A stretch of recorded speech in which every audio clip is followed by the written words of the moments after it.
ఒకప్పుడు బీజేపీని అధికారంలోకి రానివ్వకుండా ఉండడానికి యునైటెడ్ ఫ్రంట్ అని పెట్టి, దాని ద్వారా దేవగౌడని ప్రధానమంత్రిని చేసింది కాంగ్రెస్ పార్టీ. అప్పటినుంచి దేవగౌడతో టచ్‌లో ఉన్నారు వాళ్ళు. ఆ తర్వాత కర్ణాటకలో ప్రభుత్వానికి ప్రాబ్లమ్ వచ్చినటువంటి సందర్భంలో కుమారస్వామిని ముందు పెట్టి కాంగ్రెస్ మద్దతిచ్చి ముఖ్యమంత్రిగా చేస్తే అప్పటినుంచి కాంగ్రెస్‌తోనే ఉన్నాడు దేవగౌడ.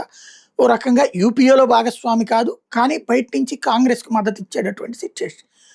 మొన్నటిసారి మాత్రం ఏదైతే బీజేపీతో లింక్ అయ్యి ఇప్పుడు కేంద్ర మంత్రిగా ఆళ్ళ అబ్బాయి కుమారస్వామి ఉన్నాడు. ఈ నేపథ్యంలో నిన్న 57 మంది రాజ్యసభ సభ్యుల పదవీ కాలం పూర్తవుతున్న దశలో ఇది లాస్ట్ సెషన్ అన్నమాట. వీడ్కోలు సభలో మల్లికార్జున ఖర్గే మాట్లాడుకొచ్చాడు. ఏమైందో తెలీదు గానీ 54 ఏళ్లుగా నాకు దేవగౌడ తెలుసు. ఆయనతో కలిసి పనిచేశాను. ఏం జరిగిందో తెలీదు గానీ దేవగౌడ మాతో డేటింగ్ చేసి ప్రేమాయణం సాగించి చివరకు మోడీని పెళ్లి చేసుకున్నారంటూ చమత్కరించారు.